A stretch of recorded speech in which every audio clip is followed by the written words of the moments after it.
C'est à vous. Merci beaucoup, Madame la Présidente. Mesdames, Messieurs les députés, Monsieur le ministre, merci beaucoup de nous recevoir. La contribution que l'Université de Montréal veut faire aux consultations d'aujourd'hui, de celles qui vous occupent, reflète ce que nous sommes comme institution. Je parle au nom de la plus grande université de recherche au Québec, la troisième plus importante au Canada, avec 750 millions de dollars en fonds de recherche annuellement. Une université francophone, dont le cœur est à Montréal, qui agit partout au Québec, une université de calibre mondial qui est incontestablement un vecteur d'attraction et de rayonnement international pour le Québec. Alors parlons d'abord, dans cette perspective, du français, qui est au cœur de l'identité et de la mission de notre université.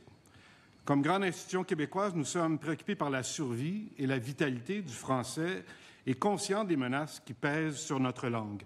Et je veux le dire clairement cet après-midi, l'apport de nos étudiants internationaux ne constitue pas une menace à notre identité.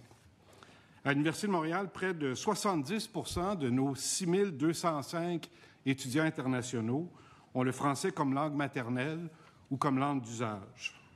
D'ailleurs, les 3 premiers pays d'origine de nos étudiants étrangers sont francophones. Plus de 40 de nos étudiants internationaux sont français. Notre approche est aussi différente de celle de plusieurs établissements d'enseignement supérieur. Une bonne pratique, à mon avis.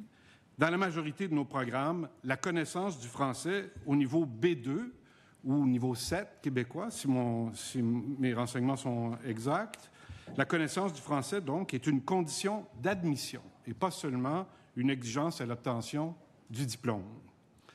Bref, la réalité, c'est que l'Université de Montréal n'est pas un facteur d'anglicisation, ni à Montréal, ni au Québec. Deuxièmement, je tiens à dire tout aussi clairement que le recrutement d'étudiants internationaux, contrairement à un mythe qui est véhiculé couramment, que le recrutement d'étudiants internationaux n'est pas un modèle d'affaires pour nous, ni un moyen pour équilibrer nos budgets en tirant un profit des frais de scolarité plus élevés que paient ces étudiants internationaux. Au premier cycle, chaque étudiant français ou belge paye 9 447 $ de frais de scolarité. Mais la structure de financement des universités fait en sorte que l'Université de Montréal perçoit le même revenu net pour cet étudiant français que pour un étudiant québécois, soit 7 000 $. La différence, c'est le ministère de l'Enseignement supérieur qui le récolte via le paiement des forfaitaires. Toujours au premier cycle, parmi les étudiants internationaux qui paient des frais de scolarité de près de 30 000 $, il y en a 20 % qui bénéficient d'une bourse d'exemption de 14 000 $. Après versement du montant forfaitaire au MES de plusieurs milliers de dollars aussi, il ne reste que 1 200 $ de revenus nets pour ces étudiants de premier cycle internationaux qui reçoivent une bourse d'exemption, soit beaucoup moins que pour les étudiants québécois. Et puis, dernier exemple, au troisième cycle, les doctorants internationaux qui paient les pleins droits de scolarité génèrent un revenu net total pour l'université de 25 000 $ contre près de 40 000 $ pour les étudiants québécois. Autrement dit, les doctorants internationaux sont moins payants pour l'Université de Montréal que les doctorants québécois. Pourquoi cherchons-nous alors à attirer des étudiants internationaux à l'Université de Montréal? La réponse est claire et je l'ai évoquée d'entrée de jeu. Les étudiants internationaux font partie intégrante de notre projet éducatif et de recherche. Ce ne sont pas des vaches à lait. Leur présence enrichit le parcours des étudiants québécois et permet à certains de nos programmes, laboratoires et surtout unités de recherche de fonctionner. L'Université de Montréal sait que certains établissements ont abusé du système alors que d'autres ont peut-être été instrumentalisés par des demandeurs d'asile, mais ce n'est pas le cas chez nous. L'Université de Montréal prend ses responsabilités très au sérieux. Nos critères de sélection sont stricts, tant sur le plan académique que sur le plan linguistique. Les dossiers sont évalués par une équipe spécialisée qui vérifie systématiquement l'authenticité des demandes. Et c'est pourquoi nous recommandons que tout quota appliqué au certificat d'acceptation du Québec soit fonction des projets d'enseignement légitimes et que le gouvernement du Québec distingue les établissements de confiance, comme le mien, comme l'Université de Montréal, de ceux qu'il faut vraisemblablement encadrer de manière plus serrée. Lors de l'adoption du projet de loi 74, le ministre de l'Immigration souhaitait être chirurgical dans son intervention. Je reprends ces mots. Malgré tout, les quotas imposés aux établissements postsecondaires l'ont été, à notre avis, sans faire les distinctions qui s'imposent entre les différentes catégories d'immigration temporaire en particulier. Le message négatif véhiculé par ces quotas a été entendu par les étudiants internationaux. Chez nous, la chute des nouvelles inscriptions d'étudiants internationaux est de 24 % cette année. Alors, je veux le dire, enfin, tout aussi clairement que ce que j'ai dit jusqu'ici, les étudiants internationaux de l'Université de Montréal ne sont pas un problème à régler. Ils sont une richesse, un vecteur de croissance économique et sociale. Nos étudiants sont triés sur le volet. Les étudiants que nous recrutons sont pour la plupart jeunes et en santé. Ils arrivent le plus souvent, pas toujours, mais le plus souvent, seuls, sans dépendants. Ils ne mettent aucune pression indue sur le système de santé, le système scolaire ou le réseau des garderies. En mars dernier, le premier ministre Legault a déclaré qu'il fallait absolument redessiner l'économie du Québec. Je suis totalement d'accord. Plusieurs facteurs accentuent l'urgence de transformer cette économie. Nous sommes dans l'obligation d'innover, de faire éclore de nouvelles entreprises et d'ouvrir de nouveaux marchés internationaux. L'innovation, ça passe par la recherche. Au Canada, plus de 76 % de la recherche et développement commandée par l'industrie se fait dans les universités. Or, tout cela dépend directement de la qualité de notre capital humain et notamment des étudiantes et étudiants de maîtrise et de doctorat qui font la part du lion de notre recherche et développement. À l'UDM, près de la moitié des étudiants au cycle supérieur viennent de l'étranger. Un peu plus de 60 % des post-doctorants sont des internationaux. Et c'est notamment grâce à eux que nous développons et maintenons des réseaux de contacts et de collaboration à travers le monde. Le contexte actuel nous offre une occasion historique de renforcer la recherche et l'innovation au Québec et d'en maximiser les retombées économiques et sociales. L'excellence, la recherche et l'économie du savoir se déploient à l'échelle planétaire. Et c'est pourquoi il faut absolument éviter d'alimenter la rhétorique voulant que les étudiants internationaux sont un problème à régler. Il faut au contraire envoyer un signal clair. Le Québec veut attirer les meilleurs cerveaux de partout, les accueillir, les appuyer pour que, de la médecine à la physique, en passant par la science politique ou la littérature française, nous bâtissions ici une société exemplaire, curieuse, inventive.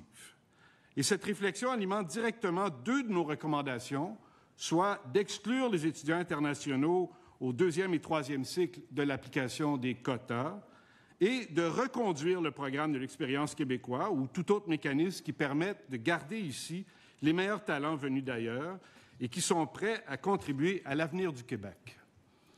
Au-delà des chiffres et des réformes, j'ai la conviction profonde que nous sommes tous ici, et tout le monde au Québec, unis par une ambition commune, qui est celle de bâtir un Québec fort, dynamique, capable de rayonner dans le monde. Et c'est à ce projet que l'Université de Montréal s'attaque chaque jour. C'est à ce projet que l'Université de Montréal souhaite contribuer avec l'ensemble de la société québécoise. Je vous remercie, Madame la Présidente. Je vous retourne la parole. Merci beaucoup. Alors, on va procéder à la période d'échange avec Monsieur le ministre. Merci, Madame la Présidente. Merci pour votre présentation. Il y a plusieurs fois que j'ai eu l'occasion d'échanger avec vous.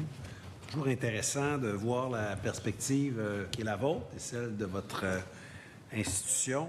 Vous avez raison de souligner les bons coups de l'Université de Montréal. On est fiers de l'Université de Montréal, effectivement. Vous avez mentionné la chute de presque 24 %, je pense, le nombre d'étudiants étrangers pour la cohorte là, de cette année, pas le total, je pense, sur votre campus, de nouveaux inscrits cette année. Je le déplore.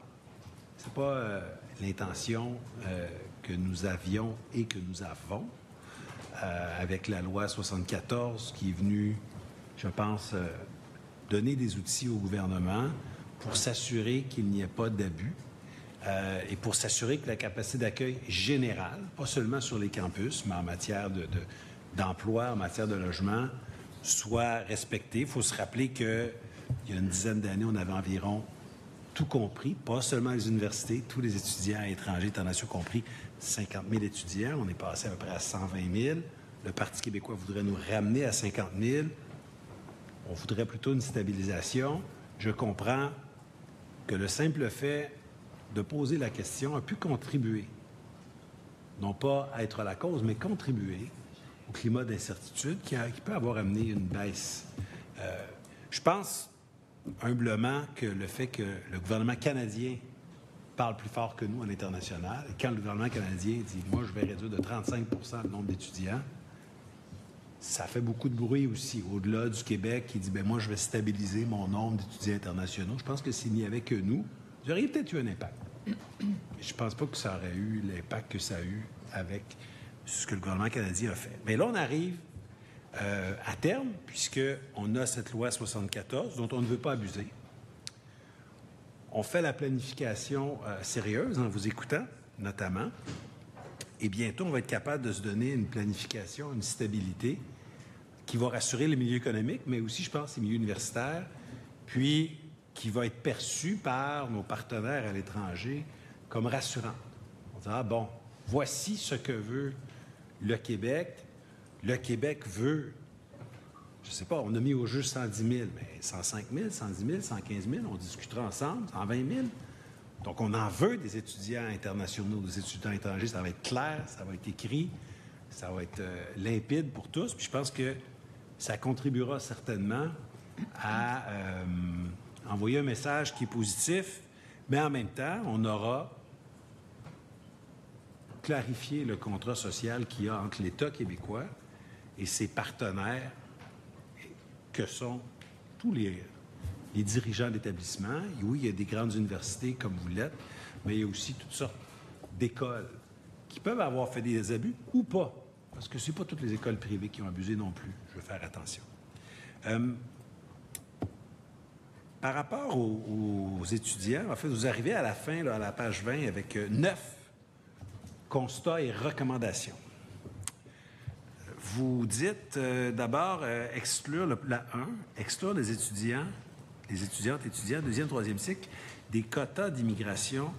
Juste comprendre, vous voulez qu'on ne les compte pas lorsqu'on émet des CAQ pour que vous puissiez en accueillir autant que vous voulez, ou vous voulez qu'ils soient hors seuil? Pouvez-vous me préciser ce que vous voulez dire là, ici, là, exclu des quotas d'immigration?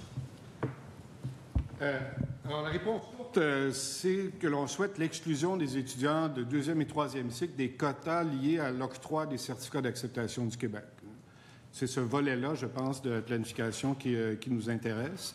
Et l'argument s'appuie, je l'ai évoqué dans ma présentation, l'argument s'appuie sur le rôle qu'il joue dans l'innovation, les capacités de recherche de nos laboratoires. Ça ne vise pas nécessairement le programme d'expérience québécoise, par exemple, qui est un autre volet de la réflexion de cette commission. Donc, c'est vraiment l'exclusion des étudiants deuxième et troisième cycle du volet du CAQ. Si vous me permettez de revenir sur ce que vous avez évoqué d'entrée de jeu, sur l'incertitude qui a créé, je pense, le phénomène de réduction des inscriptions, des candidatures d'abord de manière très marquée d'étudiants internationaux et ensuite d'inscription. Ce climat, je suis entièrement d'accord avec vous, il est le fruit du cumul de mesures annoncées au fédéral et des mesures annoncées par le gouvernement du Québec qui ont créé beaucoup d'incertitudes. On a compté une douzaine de mesures dans une période très, très courte, je pense, de 18 mois, en additionnant celles qui venaient du fédéral et de Québec. Ce climat d'incertitude, je suis absolument certain, a alimenté les décisions des étudiants à l'échelle internationale. Alors, je suis content de vous entendre, Monsieur le ministre, évoquer l'hypothèse d'un message positif par rapport aux étudiants internationaux, une volonté d'accueil. Et ce message, je vous encourage à le porter en tenant compte du contexte géopolitique et de l'économie du savoir, appelons ça comme ça, très particulier dans lequel nous vivons en ce moment. Il y a des occasions de recrutement d'étudiants internationaux, de chercheurs et de chercheuses internationaux aussi que l'on ne doit pas laisser passer.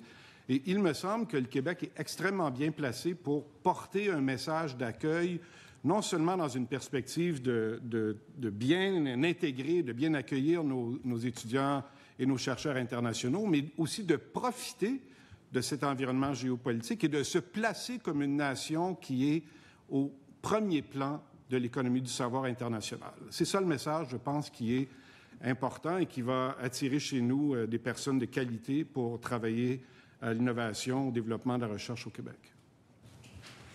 Il y a un contexte fort défavorable aux sciences en général et au savoir et aux facultés de recherche au sud de la frontière. Il y a sans doute des gens qui peuvent être intéressés à venir ici. Je vous rappelle, je vous souligne, vous le savez sans doute, mais je veux le mentionner, notre nouveau programme sélection travailleurs qualifiés, volet 4, presque taillé sur mesure pour vous permettre d'aller faire du recrutement de professeurs aux États-Unis, mais partout ailleurs, d'autant plus quand ces candidatures-là sont appuyées par le FRQ, là, notre Fonds de recherche du Québec. Il y a vraiment une voie d'accès, je pense, qui peut vous permettre de faire ça. Le volet 1, lui, peut vraiment être une voie d'accès assez extraordinaire pour les étudiants diplômés du Québec. Je pense que c'est quelque chose de très intéressant. Il faut dire que lorsque, par exemple, pour un bac de 3 ans, les gens peuvent avoir un permis d'études de 3 ans. Après, habituellement, il y a le permis de travail pour 3 ans. À l'intérieur de ça, ils peuvent assez aisément, normalement, avoir l'expérience de travail, se qualifier, puis être sélectionnés. Mais une fois qu'on a dit ça, donc il y aurait de la place avec ce programme-là pour à la fois des professeurs puis des diplômés du Québec, de votre institution et de d'autres institutions, qu'on pourrait réserver, aménager. Est-ce que vous avez une idée de combien de personnes ça pourrait représenter, soit pour l'ensemble des universités, parce que vous avez une vision plus large que la vôtre, ou pour votre université, d'après vous, combien de personnes ça pourrait représenter par année? Vous voulez savoir le nombre de personnes qu'on peut imaginer s'installer au Québec après leur graduation, ou mettons, vous voulez que je fasse une prévision supposons, là, vous êtes ministre, là, puis vous avez à réserver un nombre de places via des volets, peu importe, pour des enseignants émérites qu'on viendrait chercher à l'international, puis pour des étudiants étrangers qu'on diplômerait ici, qui resteraient sur le territoire parce qu'ils ne veulent pas tous rester. Combien de places, d'après vous, ça peut représenter par année? Bien, c'est une prévision qui est difficile à faire. L'Université de Montréal, en ce moment, comme je le mentionnais dans ma présentation, on a environ 6 000 étudiants internationaux. C'est un chiffre qui est en baisse par rapport à l'année dernière, mais qui n'est pas très éloigné de ce qu'on avait au cours des 5 ou 10 dernières années. Il en gradue à peu près 1300, 1400 par année là, de ces étudiants internationaux, toutes catégories confondues. L'estimation est difficile à faire parce qu'on n'a pas vraiment des chiffres probants pour ce qui est de la proportion des étudiants qui souhaitent rester après leur diplomation, des étudiants internationaux. Un chiffre qu'on a vu dans un reportage de Radio-Canada, que peut-être vous avez vu aussi, là, qui touchait les étudiants dans les STEM, les sciences, technologies, génie et médecine, suggérait que pour ce qui est des étudiants internationaux, c'est à peu près la moitié, entre 50 et 60 dans les premières années qui restent dans l'environnement dans lequel on parle. Alors, 50 à 60 du chiffre que je viens d'évoquer me semblerait être une prédiction ou une prévision raisonnable avec les outils dont on dispose.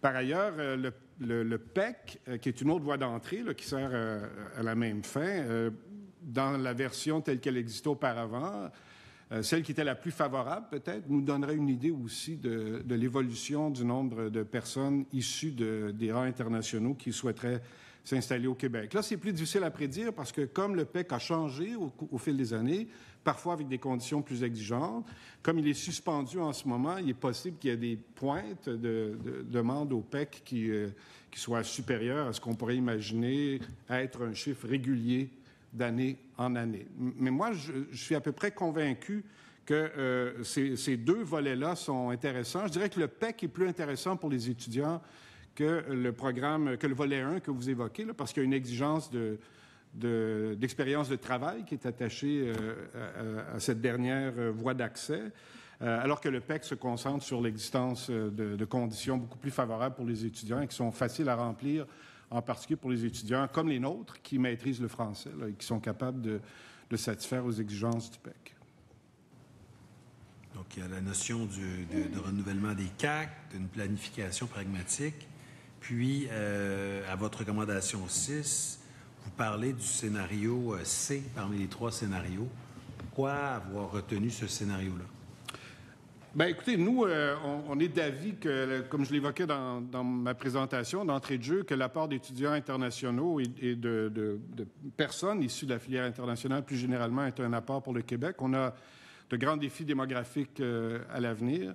Pour moi, la question, c'est la manière dont on les intègre. Je sais que c'est une préoccupation que vous avez aussi, qu'on soit capable d'entourer ces gens-là des conditions qui vont assurer le succès de leur intégration à la société québécoise. Mais je suis absolument convaincu que, en particulier, les étudiants issus des filières universitaires québécoises et de l'Université de Montréal en particulier peuvent contribuer de manière très efficace à l'essor du Québec et à l'innovation. Alors, c'est pour ça qu'on choisit le chiffre le plus important, mais je vous avoue que pour nous, cette recommandation-là, parce qu'on s'efforçait, dans la mesure du possible, de répondre aux questions qui étaient posées par la consultation, cette recommandation-là est beaucoup moins importante que celle qui concerne le cœur de notre action, là, qui est la formation et la recherche. Merci beaucoup pour votre contribution. Je pense que j'ai des collègues qui veulent poursuivre les échanges avec vous. Merci à vous. Allez-y, Madame la députée. Merci beaucoup, Madame la Présidente. Monsieur Jutras, c'est un plaisir de vous retrouver aujourd'hui. Et pour moi aussi. Alors, écoutez, je vous amènerai sur la page 12 de votre mémoire. Vous soulevez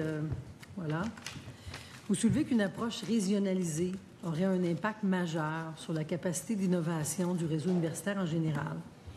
Est-ce que vous pouvez développer davantage sur les impacts que vous envisagez dans un premier temps? Et dans un deuxième temps, selon vous, quelles seront les meilleures façons de contrôler l'immigration temporaire sur la région métropolitaine, si tant est qu'on veut réduire la pression sur les services publics, sur les logements, etc.? Alors, je vais peut-être prendre votre question à l'envers, en commençant par la fin, parce que, comme je le suggérais dans ma présentation, je ne suis pas du tout convaincu, moi, que les étudiants internationaux qui sont à l'Université de Montréal mettent une pression sur, appelons ça le contrat social, là, ou sur les services publics qui sont offerts à la communauté, pour les raisons que j'ai évoquées dans ma présentation. Ils sont jeunes, ils sont en santé, ils sont rapidement bien intégrés. Dans le cas de l'Université de Montréal, ils sont en très, très vaste majorité francophones ou francotropes, parlent rapidement le français. Ceux qui ne le sont pas sont rapidement amenés à développer une compétence en français. Alors, je pense que notre capacité d'accueil à l'Université de Montréal est réelle. On parle du logement aussi. Chez nous, les résidences ne sont pas très grandes. On n'a pas énormément de place, mais c'est plus de 60% des appartements en résidence qui sont occupés par des étudiants internationaux. Alors, on s'en occupe de nos étudiants internationaux. Je pense qu'ils sont bien intégrés. Je ne sais pas, donc, là j'en reviens à la première partie de votre question, je ne sais pas si c'est opportun. En fait, je suis pas mal convaincu que ce n'est pas opportun de régionaliser le processus d'immigration. L'Université de Montréal est très consciente de l'importance de ce processus d'intégration d'étudiants internationaux et plus largement d'immigrants pour nourrir la vitalité des régions. Moi, j'en suis. Je pense qu'on est passé d'un contexte où il y avait assez peu d'immigration à quelque chose comme plus de 30% maintenant d'immigration qui s'installe en région. Je pense que c'est une excellente nouvelle. Mais si le message qui est transmis, on est dans le message, hein, on est dans les perceptions, beaucoup, on l'évoquait il y a un instant avec le ministre, si le message qui est transmis par le régime qui résulte de la consultation que vous menez est un message qui est défavorable à Montréal, qui présente Montréal comme un espace qui est en quelque sorte exclu de la capacité d'accueil du Québec, pour mon université, ça, c'est une retombée négative. Ça va rendre beaucoup plus difficile notre capacité de recrutement de chercheurs, d'étudiants. Ils sont très à l'affût, les étudiants, les chercheurs, les chercheuses, d'informations de cette nature-là qui permettent de distinguer les espaces où ils seront bienvenus. Et pour nous, c'est très important de pouvoir montrer une capacité d'accueil pareille à celle des autres environnements au Québec. J'ajouterais que ce ne serait pas simple, à mon avis, de régionaliser la gouvernance de l'immigration, pour un ensemble de raisons, mais je vous en donne deux. D'abord, nous, on n'est pas qu'à Montréal. On est à Rimouski, on est à Saint-Hyacinthe, on est en dehors du Grand Centre. Alors, s'il y a, par exemple, des quotas de CAQ imputés à l'Université de Montréal, est-ce que ces quotas couvrent mes étudiants en médecine vétérinaire à Rimouski? Est-ce qu'ils couvrent mes étudiants en médecine à Trois-Rivières? Inversement, plusieurs universités hors Montréal sont installées à Montréal. Est-ce qu'un quota imputé à l'Université du Québec à Trois-Rivières couvrirait les étudiants à Longueuil? à Terrebonne, à Joliette. Alors, je pense que là, on entrerait dans des détails logistiques qui rendraient vraiment complexe la gestion de quotas ou d'attribution de quotas. Alors, compte tenu de la nature pas mal éclatée sur le plan territorial du réseau universitaire québécois, il me semble préférable de ne pas faire de gestes dans cette direction-là, du moins pour les étudiants. Pour le reste, pour ce qui est des travailleurs, par exemple, là, peut-être que c'est fonction des besoins du marché du travail dans chacune des régions qui vous intéressent. Merci beaucoup. Alors, on va poursuivre les discussions avec le député de l'Acadie. Pour une période de 12 minutes 23 secondes. Merci, Madame la Présidente. Alors, bon après-midi, Monsieur le recteur Jutras. Heureux de vous retrouver en commission. Merci. Je salue également vos collègues qui sont avec vous. Merci pour votre mémoire. Vous y avez fait référence pendant votre exposé. Présentement, ma compréhension, c'est que le programme PEC est suspendu. Est-ce que vous aviez été consulté à l'avance, avant la suspension? Non. Donc, vous l'avez découvert quand vous avez lu le décret ou par la voie des journaux, j'imagine? Exact. Et quel est l'impact sur votre université? Là, je comprends qu'il n'y a pas eu de planification, vous ne le saviez pas. Est-ce que vous avez présentement des étudiants qui étaient dans le parcours, qui là sont arrêtés?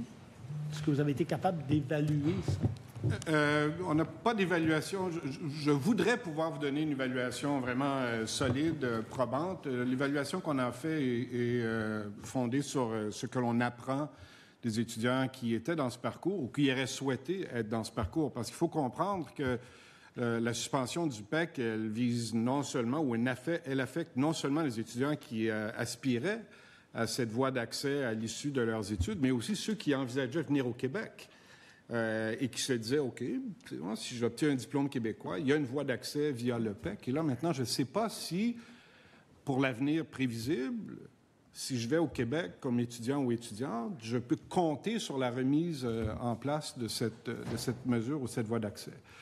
Alors, on entend beaucoup de situations, des histoires humaines, parce que derrière les chiffres et les politiques dont on parle, il y a des êtres humains. On entend beaucoup d'histoires de nos étudiants, nos étudiantes, qui aspiraient à ce chemin-là, puis qui maintenant sont un peu découragés, qui attendent avec beaucoup d'impatience, d'espoir que le régime soit remis en place.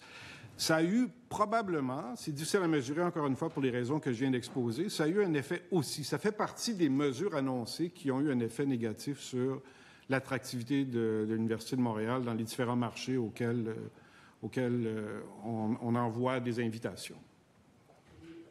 En fait, je vous écoutais là attentivement. Si j'ai bien compris, vous avez quand même des chutes de 24 %.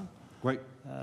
De nouveaux inscrits. De nouveaux inscrits, ce qui est quand même un chiffre important pour l'université.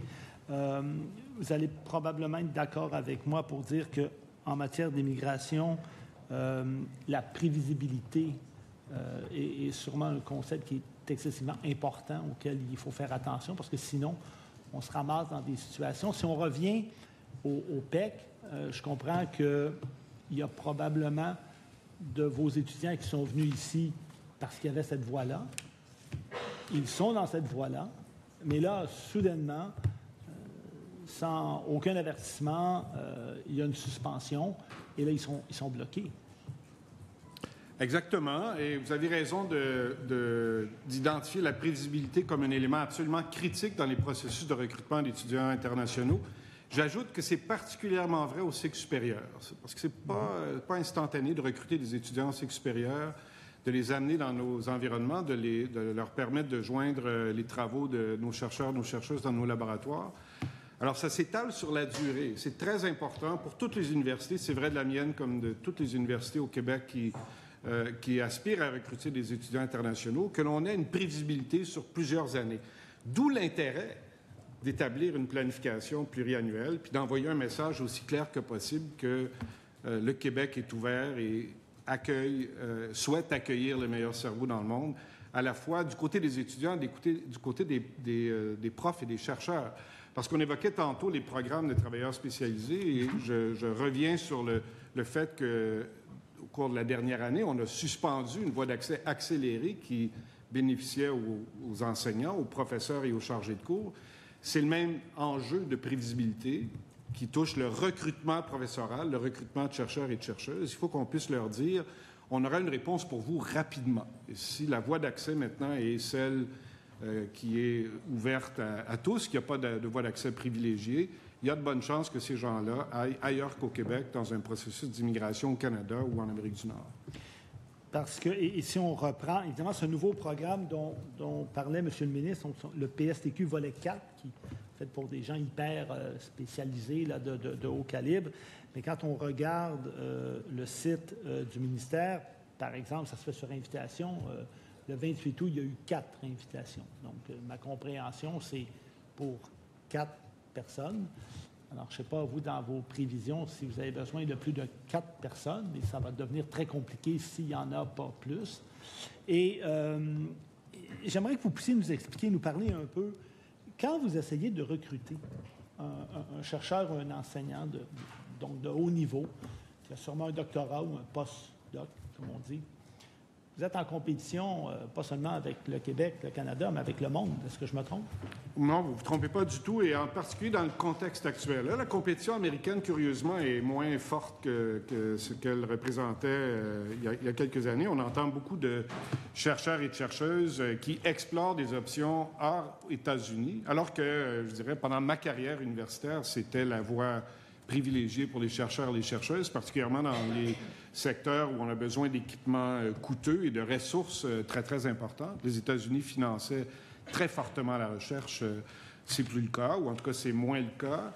Et là, on est dans encore une fois, c'est pas une expression que j'aime beaucoup, mais dans un marché du savoir ou un marché de recrutement des chercheurs et chercheuses qui est extrêmement concurrentiel. D'autres pays à travers le monde, la France, au premier chef, investissent des ressources très, très importantes pour recruter des chercheurs et des chercheuses. Alors, c'est critique pour les universités québécoises et surtout pour les universités francophones, comme la mienne, d'avoir les coups des franges, d'avoir des outils de recrutement qui sont aussi transparents et aussi efficaces, aussi rapides, effectifs que possible. Et je comprends évidemment que pour vous, l'agilité est clé, n'est-ce pas? Ça va vous permettre d'avancer. Quand vous faites référence aux États-Unis, qui, c'est vrai, qui ont été jadis, en fait, un terreau là, que les gens, en fait, ils voulaient explorer, ils voulaient y aller. Ils avaient effectivement énormément d'argent pour la recherche. La situation a changé, mais n'est-ce pas là une opportunité pour une université comme la vôtre, donc peut-être d'aller recruter des gens qui sont hyper compétents dans les domaines de recherche? Pour ce faire, il faut que vous soyez agile, donc il faut que les politiques migratoires en immigration vous aident. Est-ce que vous avez l'impression que présentement, on est très aidant? On pourrait être plus aidant qu'on l'est maintenant. D'abord en raison du message qui est ambigu, là, de l'incertitude qui entoure l'attractivité ou la volonté d'accueil de personnes qui sont à l'extérieur du Québec et qui souhaiteraient s'installer chez nous comme chercheurs et chercheuses. Il y a du financement, évidemment, qui pourrait servir à faciliter le recrutement de ces personnes. Et je sais qu'on y réfléchit du côté du ministère de Mme Fréchette et qu'on y réfléchit aussi au fédéral à des mécanismes de soutien, qu'on y réfléchit aussi au ministère de l'Enseignement supérieur, qu'on réfléchit à des mécanismes de soutien pour le recrutement de chercheurs et de chercheuses de premier plan. Parce que, j'allais dire quotidiennement, mais ce serait exagéré, presque chaque semaine, j'entends une histoire d'un doyen ou d'une directrice d'un grand centre de recherche ou de labo qui me dit, là, j'ai eu un appel d'un jeune chercheur, une jeune chercheuse qui est au Texas puis qui veut sortir. Presque chaque semaine, j'entends ça. Et qui explore des options. Alors, vous avez parfaitement raison. Il faut que les universités québécoises soient agiles et qu'elles aient les moyens de le faire. Je pense qu'on peut faire mieux en ce moment pour nous aider. Parce qu'évidemment, avec l'attrait et la possibilité d'avoir ces chercheurs-là, bien là, on développe la recherche fondamentale, l'innovation. Évidemment, éventuellement, ça pourrait déboucher sur des brevets, sur des inventions. Donc, positionner le Québec dans le monde. Oui, bien, j'évoquais dans ma présentation le fait qu'au Canada, ça c'est un phénomène qui est canadien, c'est pas propre au Québec, mais au Canada, à la différence de la plupart des pays occidentaux, des pays de l'OCDE, la recherche et développement se fait dans les universités. Il y a beaucoup moins de recherche et développement qui se fait dans le secteur privé au Canada que ce que l'on voit dans les pays qui ont une certaine puissance économique. Et donc, oui, je pense que c'est une condition incontournable de l'essor économique et de l'essor social, par ailleurs, parce qu'on parle aussi d'innovation sociale, de l'essor du Québec, de pouvoir recruter des jeunes chercheurs, des jeunes chercheuses, des étudiants des cycles supérieurs qui peuvent contribuer à ce développement. Merci. Il y a un autre volet que j'aimerais explorer avec vous. C'est en lien avec la possibilité, par exemple, de recruter des chercheurs ou des professeurs de l'étranger. Et c'est toute la question du regroupement familial. C'est un dossier, pour moi, qui est très important. On le sait présentement, au Québec, les délais sont d'à peu près un petit peu moins que 4 ans, plus de 3 ans. Alors que dans le reste du Canada, c'est à peu près 13 mois. C'est très long pour regrouper une famille. Est-ce que vous voyez ça comme un enjeu? Parce que présentement, il y a des quotas, c'est à peu près 10 000, là, mais il y en a quand même des milliers sur la liste d'attente. Voyez-vous ça comme un enjeu pour être capable d'attirer des chercheurs ou des enseignants dans votre université? La réponse honnête, c'est que ce genre de problématique-là n'est pas remonté jusqu'à moi à l'heure actuelle. Je pense que le genre de personnes dont on parle, comme je l'évoquais d'entrée de jeu, là, les jeunes personnes, les jeunes étudiants et jeunes étudiantes qui viennent chez nous, dans la plupart des cas, viennent seuls. Mais probablement qu'il y a des dossiers comme ceux-là qui existent et qui ne sont pas nécessairement partagés avec moi en tant que recteur ou avec la direction. Je pourrais explorer ce volet-là et revenir à la commission le cas échéant pour voir si on a eu des indications de ça. Mais je crains que ces informations-là soient plutôt anecdotiques parce que ce seront de petits nombres. D'accord. Dans vos recommandations, il y a 2 éléments à la recommandation 4 qui sont importants. Donc, réintégrer sans délai les professeurs et professeurs dans la liste de traitement simplifié. Donc, ça va aider le recrutement. Mais aussi instaurer un mécanisme de consultation obligatoire avec les établissements universitaires avant toute modification future de cette liste. Ça, je trouve ça très intéressant. Qu'est-ce que vous pensez également d'un mécanisme de consultation qui pourrait être fait avec les universités, où on pourrait vous consulter sur l'impact de certaines décisions gouvernementales, de certains décrets, comme celui, par exemple, du PEC suspendu? Est-ce que vous y voyez un avantage? Parce que ce que je comprends, c'est que vos admissions, tout ça, ça se planifie. C'est pas quelque chose que, soudainement, un matin, vous vous levez et puis vous dites « Ah, il nous en faut tant ». C'est pas comme ça que ça fonctionne. Oui, alors vous avez parfaitement raison. Le processus d'admission est complexe. Les exigences qui sont imposées à la fois par Ottawa et par Québec pour les étudiants et les étudiantes qui souhaitent se joindre à nous sont pas simples, elles sont difficiles à satisfaire. Elles engagent de l'argent, elles engagent des démarches complexes. C'est important que l'on puisse, on revient toujours à ça, qu'on puisse envoyer des signaux clairs. Suivre la discussion avec le député de Maurice Richard pour une période de 4 minutes 8 secondes. Merci. Madame la Présidente. Merci. Merci, Madame la Présidente. Je vais commencer par une note personnelle que je fais pratiquement jamais. C'est que j'ai eu la chance d'arriver comme étudiant étranger à l'école polytechnique il y a maintenant 26 ans.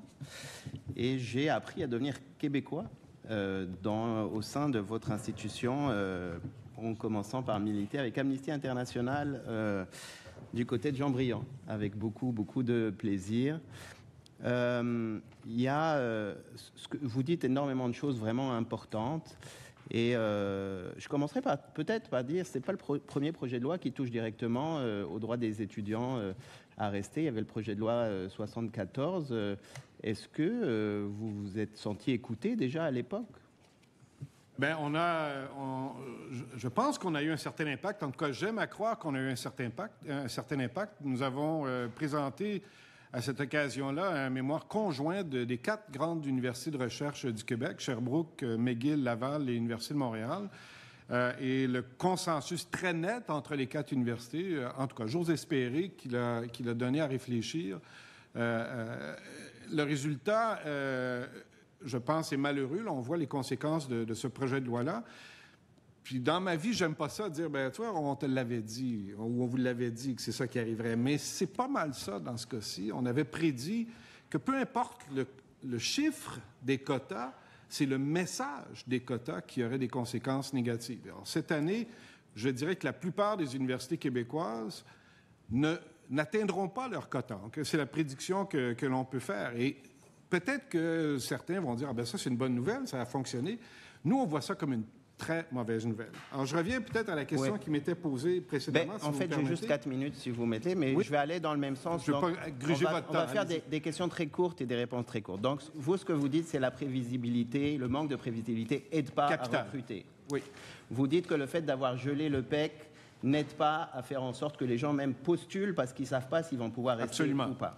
Vous dites le fait qu'on va bloquer le nombre de personnes qui vont pouvoir venir déjà comme étudiants mais rester après, met à mal la recherche et développement, principalement la recherche qui se fait au sein, sachant que la recherche, ce que vous dites dans votre mémoire, c'est 70% de la recherche qui se fait au Québec au complet. C'est bien ça. Absolument. Bon. Donc on met à mal la recherche, on met à mal même la grandeur de la science au Québec avec des politiques de restriction. C'est bien ça. Absolument. Bon. Mes réponses sont courtes, là. Les réponses sont courtes et les questions sont courtes aussi. Donc, on comprend aussi qu'il y a un certain nombre de recommandations que vous faites pour éviter de mettre à mal et les universités, mais aussi le secteur privé qui va profiter des recherches que vous apportez. C'est très bien. Parmi les recommandations, il y en a plusieurs, et puis je n'aurai pas le temps de passer à travers plusieurs, mais ce que vous dites, c'est que vous voulez exclure les demandes de renouvellement de certificats d'acceptation du Québec de la comptabilité des nouveaux étudiants et étudiantes du calcul de quota annuel. C'est bien ça. Donc, imaginons que votre quota, je veux dire n'importe quoi, c'est 3000 personnes. S'ils sont déjà là, ils font un doctorat qui va durer 4 ans, 5 ans, 6 ans, l'année d'après, vous ne pouvez plus, de toute façon, en rajouter, parce que si on ne fait pas ce que vous dites, ça va s'arrêter à ça parce que le quota est atteint. Okay. Là, si vous me permettez, ça appelle une réponse un petit peu plus longue que ce que... C'est pas juste un mot. Allez-y. Le renouvellement des CAQ, en fait, il est attaché à la durée qui est prévue par le permis d'études dont on parle. Le maximum, c'est 49 mois. Il n'y a pas beaucoup d'étudiants de doctorat qui terminent leur programme en 49 mois. Ça veut dire qu'à peu près systématiquement, tous les étudiants au doctorat internationaux au Québec doivent demander un renouvellement. Alors qu'on a déjà ces gens-là chez nous, ils sont déjà installés, déjà intégrés, parlant français. Nous, on pense que ce groupe-là devrait être exclu carrément du calcul des nouveaux CAQ. Merci.